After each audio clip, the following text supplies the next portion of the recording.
അസ്സലാമു അലൈക്കും വറഹ്മത്തുള്ളാ. 65 വയസ്സായ സഹോദരൻ പ്രവാസി. ആഹ് കാര്യമായി ചെറുപ്പം മുതലേ നോമ്പ് എടുത്തിട്ടില്ല. ഒരുപാട് തെറ്റുകൾ സംഭവിച്ചിട്ടുണ്ട്. ഈ പ്രാവശ്യവും ശരിക്കും നോമ്പ് എടുത്തിട്ടില്ല. പക്ഷേ ഇപ്പോൾ തൗബ ചെയ്യണമെന്ന് ആഗ്രഹമുണ്ട്. എന്താണ് ചെയ്യേണ്ടത്? അൽഹംദുലില്ലാ വസ്സലാത്തു വസ്സലാമു അലാ റസൂലില്ലാ. അല്ലാഹുവേ, എല്ലാത്തരം ഫിത്നകളിൽ നിന്നും ഞങ്ങളെ നീ രക്ഷിക്കണേ.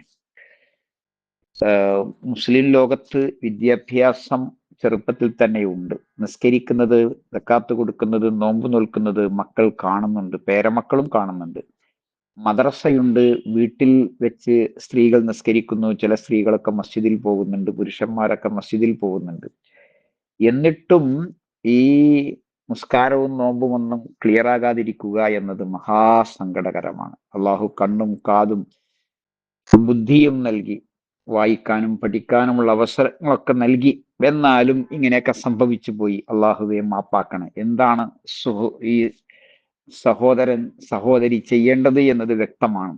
ഇന്ന് മുതൽ തൗബ ചെയ്യുക എന്നത് ആ സെക്കൻഡിൽ നടക്കേണ്ടതാണ്. അപ്പോൾ തെറ്റ് സംഭവിച്ചാൽ ഉടനെ തന്നെ പാപങ്ങൾക്ക് ഇസ്തിഗ്ഫാർ ചെയ്യണം. ഏതായാലും അള്ളാഹുവിങ്കലേക്ക് മടങ്ങണം. ആ മടക്കം നസൂഹ, നിഷ്കളങ്കമായ മടക്കമാണ്. അപ്പോൾ വലം യുസിറു അലാ മാ ഫഅലു വഹും യഅലമൂൻ, അറിഞ്ഞുകൊണ്ട് പിന്നെ ആ തെറ്റ് ആവർത്തിക്കുകയില്ല എന്നതാണ്. അപ്പൊ അന്തിമ തീരുമാനമാകണം. ഡെഡ് ലൈൻ വരക്കുക. പലിശ, സ്ത്രീധനം, കൈക്കൂലി തുടങ്ങിയ സാമ്പത്തിക കുറ്റങ്ങൾ, അതിൽ നിന്ന് അന്തിമമായ മോചനം. നിസ്കാരം, സക്കാത്ത്, നോമ്പ്, ഹജ്ജ്, ആരാധനകൾ, അനുഷ്ഠാനങ്ങൾ, സൽക്കർമ്മങ്ങൾ, സുഗതങ്ങൾ, അതെല്ലാം ചെയ്യുവാനുള്ള ദൃഢനിശ്ചയം. എന്നിട്ട് മുന്നോട്ട് പോകണം. 65 വയസ്സ് എന്ന് പറയുമ്പോൾ 55 വയസ്സ്, ഏതാണ്ട് 55 വർഷമാണ് നഷ്ടപ്പെട്ടു പോയത്. പക്ഷേ ആ നഷ്ടപ്പെട്ടു പോയതൊക്കെ വീണ്ടെടുക്കേണ്ടതുണ്ടോ? ഇല്ലേ? സക്കാത്ത് എല്ലാ വർഷവും കൊടുക്കേണ്ടതുണ്ട്. അത് ജനങ്ങളുടെ ഹക്കാണ്. നിസ്കാരം 5 നേരം, അപ്പോൾ ഒരു വർഷത്തിൽ 1825. അങ്ങനെ ഒരു 50 വർഷത്തെ നിസ്കാരം അള്ളാഹു സുബ്ഹാനഹു വതആല നൽകിയ കഴിവനുസരിച്ച്, ആരോഗ്യമനുസരിച്ച് ഫർളുകളും നിസ്കരിച്ച് വീട്ടുക എന്നതാണ് ശരിയായ രീതി. കഴിയുന്നത്ര എല്ലാ വക്തിന്റെയും കൂടെ ഒളിവുണ്ടായിരിക്കുമ്പോഴെല്ലാം ഫർളുകൾ നിസ്കരിക്കുക. വീണ്ടും വീണ്ടും ഫർളുകൾ നിസ്കരിക്കുക. നോമ്പ് ആരോഗ്യമുണ്ട് എങ്കിൽ എന്തായിരുന്നാലും നോറ്റു വീട്ടണം. വർഷത്തിൽ അതിനു വേണ്ടി നമ്മൾ ഫർളായ നോമ്പ് ആ വർഷം മുഴുവൻ എടുത്താലും കുഴപ്പമില്ല. പിന്നെ 2 പെരുന്നാൾ ഒഴിവുണ്ടാകും, അവധി ദിവസങ്ങൾ, രോഗത്തിന്റെ, യാത്രയുടെ ഒഴിവുകളൊക്കെ ഉണ്ടാവുമല്ലോ. സുന്നത്ത് നോമ്പെടുക്കുന്ന ദിവസങ്ങളിലെല്ലാം അത് ഫർളിന്റെ നിയത്തും ആക്കിയിട്ട് ചെയ്യാം. അപ്പോ ഇൻഷാ അള്ളാഹ് തിങ്കളാഴ്ചയും വ്യാഴാഴ്ചയും അറബി മാസം 13, 14, 15, മുഹറം 9, 10,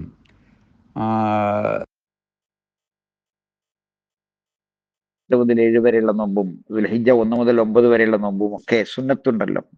ആ സുന്നത്ത് നോമ്പെടുക്കുന്ന ദിവസങ്ങളിൽ വീട്ടിലും ആളുകൾക്ക് സുന്നത്തുണ്ടാവും. അപ്പൊ അന്ന് ഫർളിന്റെ നിയത്താക്കിയിട്ട് ആ പഴയ നോമ്പിന്റെ കടങ്ങളെല്ലാം വീട്ടുക. ഇനി കഴിയാത്ത അവസ്ഥ വരുമ്പോൾ ഏതാണ്ട് 65 വയസ്സുള്ള ഒരാൾക്ക് ഒരു 50 വർഷത്തെ നോമ്പുണ്ടാകും. അപ്പൊ 50 × 30, അപ്പോ 1500 നോമ്പ് ഏതാണ്ട് നഷ്ടപ്പെട്ടിട്ടുണ്ടാകും. അതനുസരിച്ച് നോറ്റ് വീട്ടിയതനുസരിച്ച് കഴിച്ച് ബാക്കിയുള്ളത് പ്രായശ്ചിത്തം കൊടുക്കുക. പ്രായശ്ചിത്തം കൊടുക്കാനുള്ളത് ഇപ്പൊ തന്നെ തുടങ്ങണം. കാരണം എന്തായിരുന്നാലും ഒരു 1500 നോമ്പ് നോൽക്കാനുള്ള അവസരം ഉണ്ടാവുമല്ലേ നമുക്കറിയില്ല. അതല്ല, നല്ല ആരോഗ്യവും ആത്മസംയമനവും ആത്മനിയന്ത്രണവും ആത്മവിശ്വാസവും ഉള്ള ആളാണെങ്കിൽ ഇൻഷാ അള്ളാഹ് നോറ്റ് തന്നെ വീട്ടിയാൽ മതി. ഇതാണ് വേണ്ടത്. അപ്പോ ഫർള് നിസ്കരിച്ച് വീട്ടണോ വേണ്ടേ എന്ന കാര്യത്തിൽ അഭിപ്രായ വ്യത്യാസമുണ്ട്. പക്ഷെ ഒരു കാര്യം വ്യക്തമാണ്, നമ്മുടെ മേൽ നിർബന്ധമായ കാര്യമാണ്. അത് ഏറ്റവും ശരിയായ രീതി നിസ്കരിച്ച് വീട്ടുക എന്നത് തന്നെയാണ്. അപ്പോൾ പിന്നെ സുന്നത്ത് നിസ്കാരങ്ങൾക്ക് കൂടുതൽ സമയം കിട്ടിയില്ല എന്ന് വരും. എന്നാലും ശരി, ഫർദിനാണ് പ്രാധാന്യം. അള്ളാഹുവിനുള്ള കടമാണ്. തൗബയുടെ കാര്യത്തിൽ 2 വിഷയങ്ങളാണുള്ളത്. ഒന്ന്, നമ്മൾ നിഷ്കളങ്കമായ തൗബ ചെയ്യുന്നു, മടങ്ങിയില്ല ഇനി തെറ്റിലേക്ക് എന്ന് തീരുമാനിക്കുന്നു, അത്തരം കാര്യങ്ങൾ. അതോടൊപ്പം രണ്ടാമത്തെ വിഷയം, നമ്മൾ നഷ്ടപ്പെട്ടു പോയ ഒരുപാട് ദുർദിനങ്ങൾ അത് സുദിനങ്ങളാക്കി മാറ്റാൻ നമ്മൾ കഴിയുന്നത്ര സൽക്കർമ്മങ്ങളിലും സുഹൃതങ്ങളിലുമെല്ലാം നിലനിൽക്കുക. ദിക്റുകൾ ധാരാളമായി, റസൂലുള്ള പഠിപ്പിച്ച ദിക്റുകൾ ധാരാളമായി ചെയ്യുക. താടി നീട്ടി വളർത്തുക, മീശ വെട്ടി ചെറുതാക്കുക, വെള്ളവസ്ത്രം ധരിക്കുക. വെള്ളവസ്ത്രം ധരിക്കൽ സുന്നത്താണല്ലോ. ശരി. പിന്നെ നമുക്ക് ചെയ്യാനുള്ളത്, നമ്മൾ മറ്റുള്ളവരെ കൊണ്ട് ചെയ്യിക്കുകയാണ്. അതെന്താണ്? എല്ലാവരോടും പറയുക പാപിയാണ്, പ്രാർത്ഥിക്കണം. പാപിയാണെന്ന് പറയേണ്ട നിർബന്ധമില്ല, പ്രാർത്ഥിക്കണം. പരലോക വിജയത്തിന് വേണ്ടി പ്രാർത്ഥിക്കണമെന്ന്. ഇപ്പോ സദക്കകളാണ് നമുക്ക് ശരീരത്തിന്റെ അത്യാവശ്യമില്ലാതെ ചെയ്യാൻ സാധിക്കുന്ന കാര്യം. ശരീരം കൊണ്ട് നിസ്കരിക്കണമെങ്കിൽ 7 മിനിറ്റ് വേണം. ശരീരം കൊണ്ട് നോമ്പെടുക്കണമെങ്കിൽ ആരോഗ്യം വേണം, 10-13 മണിക്കൂർ വേണം. ഹജ്ജും ഉംറയും നമുക്ക് അവിടെ ഹജ്ജ് ചെയ്യാൻ 8 ദിവസം വേണം. ഉംറ ചെയ്യാൻ ഒരു 4-5 മണിക്കൂർ വേണം.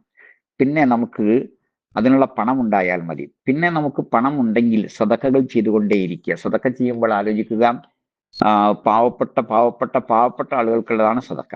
അത് നല്ല കാര്യത്തിനാകണം.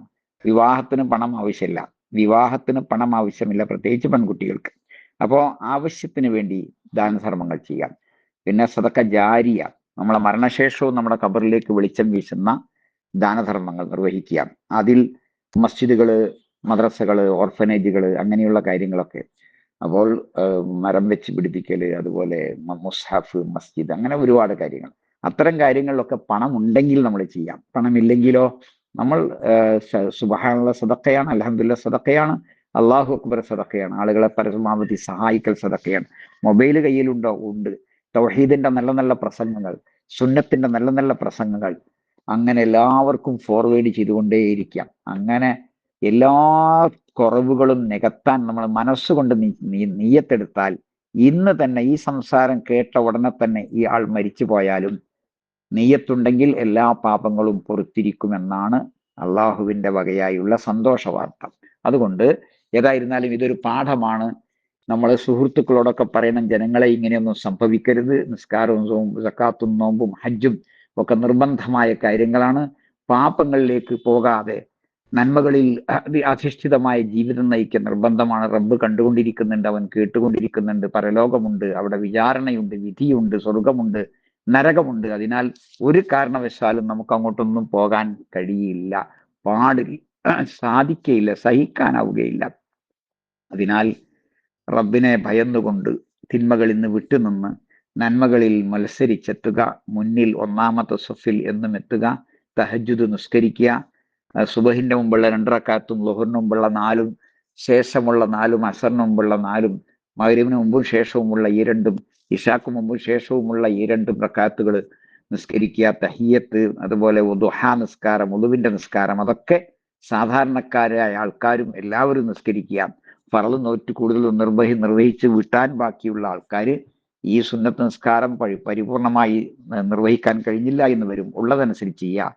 അള്ളാഹുവെ ഞങ്ങളെ എല്ലാവരെയും അനുഗ്രഹിക്കണേ. ഈ സഹോദരനും അതുപോലുള്ള സഹോദരി സഹോദരന്മാർക്കും എല്ലാം പ്രത്യേകം അള്ളാഹുവെ മാപ്പ് നൽകണേ.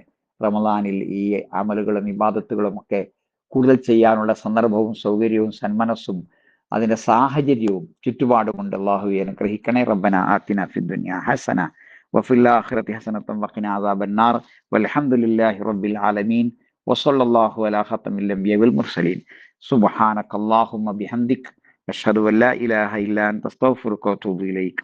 അസ്സലാമു അലൈക്കും വറഹ്മത്തുള്ളാഹി.